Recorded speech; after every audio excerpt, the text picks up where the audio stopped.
What is up, everyone? Circon here, bringing you guys today's Advent Calendar Day 2. So let's just jump straight into it. Let's see what we got for today.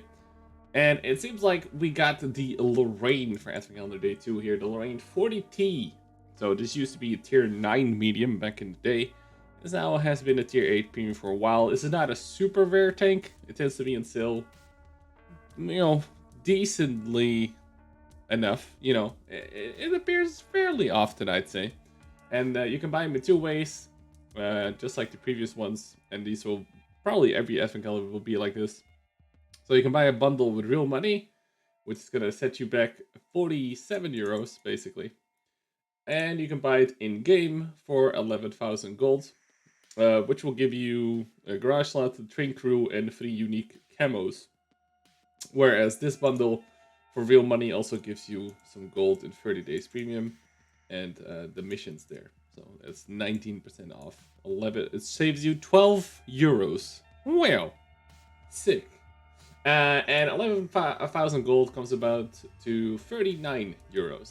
So the cheapest way of getting it without all the extra shenanigans. If you already have 6 million premium days and all that, you should probably just buy it in-game. The in-game gold, right? For 11,000, that's pretty, and you might think, holy shit, almost 40 bucks for this thing, and it's always been this expensive, because it comes with all the camos included, which just ups the price for some reason. And this kind of started, like, this is how one of the camos look like. You can see it here as well. Side note is as well that you don't have to use these camos, but every time you buy this tank, you get the camos. So, and they're Lorraine exclusive, so you cannot put this camo and other French tanks, unfortunately. It's a bit of a missed opportunity. But this was kind of the start of like custom camos when it first came out in 2017. So it's kind of a relic of its time, I guess.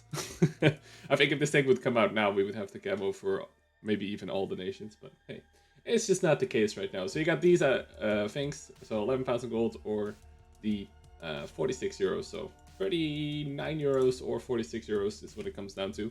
So let's just talk about the tank real quick. I will have some Lorraine replays for you guys on the YouTube channel as well. Some of the past ones that I've done, I'll link them in the description. And I'm also linking them in the video itself at the end of it. But yeah, the Lorraine, the box standard, it will look like this. Which is, at first glance, might not look too impressive, right? We have no armor. We have no DPM. The 36 dispersion is still a bit weird. 2.6 aiming time doesn't look that good. 2.5 intro clip also doesn't even look that good anymore nowadays, maybe. But actually, I think this tank is worth it. I think this tank is actually really, really good. And in today's World of Tanks where you're never top tier, this tank doesn't really give a fuck. Because we have no armor anyway, so we cannot be frustrated with people shooting gold at us, basically. Because you'll take a hit from anything that shoots you. And we have really good base spend, 232 with AP, that still goes 1,000 meters a second. And we have 263 with lovely, lovely APCR. Not heat, but APCR, which is very, very nice. And it's 300 damage per shot, times 4 is 1,200 damage in a clip. And 1,200 damage will still put an end to a lot of people's days. And there's even some things you can clip at tier 8. And if you actually manage to see tier 6 or 7s, well, you can clip almost all of those. So it is a pretty gnarly clip. What also makes it a really good combination and why it also doesn't give a fuck about being bottom tier as much is that it has free ADV range. It has 8 degrees, a comfy 8 degrees of gun depression, and it goes 60 kilometers an hour with really good power to weight. So this thing can shift and be everywhere it wants to be. And this is really nice because, well, like I said, you don't have armor, you have a clip. So what you do is, you go to a favorable position, you use the first clip, then you run away, or you try and scout a little bit, maybe, using your top speed. And yeah, this thing just doesn't really give too many fucks about being bottom tier, which is kind of nice and refreshing, especially on a medium tank. Now, another thing is to note that the commander is also the radio and the loader, and the gunner is also the loader, and then there's one singular driver. This means that you need a really good crew. A really good crew to get the most out of it. Because your commander is also the radio guy. This means that you need 6 cents, you need Brothers in Arms, you need both the radio and the commander few range skills, then you're already up to 4 skills at 100%. And then preferably, you'd still want to get repairs and maybe even camo. And that's about 5 to 6 crew skills. Now, the gunner also being the loader is a little bit less of an issue, but it just means that you will want to get the ammo rec perk as well. And then the driver is just chilling and pretty normal. So keep that in mind. Crew-wise, it might be annoying for some people. So when you fully load it up with all the shenanigans, you want to run first steps on it, you want to run optics on it, and you want to run offense on it. There's no gun rammer because we are an auto-loader tank.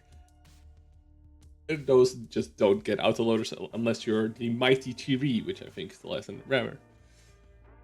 But that is the god tier, that is Chiri, so, you know. The French don't have it. I think I ran most of my games with coffee as well. Just because anything with an autoloader, I feel benefits so much from getting percentage-based buffs. Because it helps with the reloads, it helps with just about everything except for the interclip reload that doesn't get affected. But yeah, it's a very nice setup. With this high base pen, you will not find yourself shooting gold that much. Which means that because you're also a premium, you can run food pretty safely. And still make a decent chunk of credits every game. So running food on this is not too bad. A couple of things you have to be wary of though, is that this thing is very blocky from above. As you can see, this is just a brick. And it's fairly large as well, right? Like the 5100 large. And this means artillery will have an absolute fucking field day. An absolute field day. Like, see, if you're hull down somewhere, or like you're shooting over a ridgeline like this, and you're only showing your turret. Obviously, you're not relying on your armor here, which is literally nothing. But artillery will see a really flat turret as well. So, yeah, be very, very wary of artillery when playing this thing. It's a hot target for artillery. It's like anything will pen you, as you can see. It's about 20 pen, so or you need 20 pen as artillery to go through it. And it also doesn't have side skirts or anything, so even shots that hit besides the tank will still usually do a lot of damage to you. So, yeah, I do recommend if you still haven't bought one. I haven't really seen these things any cheaper than they are now for the 11,000 gold. For some people, that might be cheaper because they got gold through Clan Wars or something, if that's still a thing. But yeah, I do recommend it if you felt like buying it and you already enjoy playing some of the French auto loaders like the Betchet 25T and the AP. Then yeah, I definitely recommend picking this up. I think it's a really competitive premium, and it still does well, even like a year or two later after its first introduction. And I had a blast with it. I free marked it, and like I said, I'll put some games up in the description, and I'll put some games up right here on this little end title screen. But yeah, that's it for me today. Day 2. I mean, Lorraine is not very rare or anything, but at least it's a good tank. So yeah, I'll see you guys tomorrow for day 3. Thanks for tuning in as always. Don't forget to subscribe if you want to support the channel. And yeah, I'll catch you guys later. Peace out.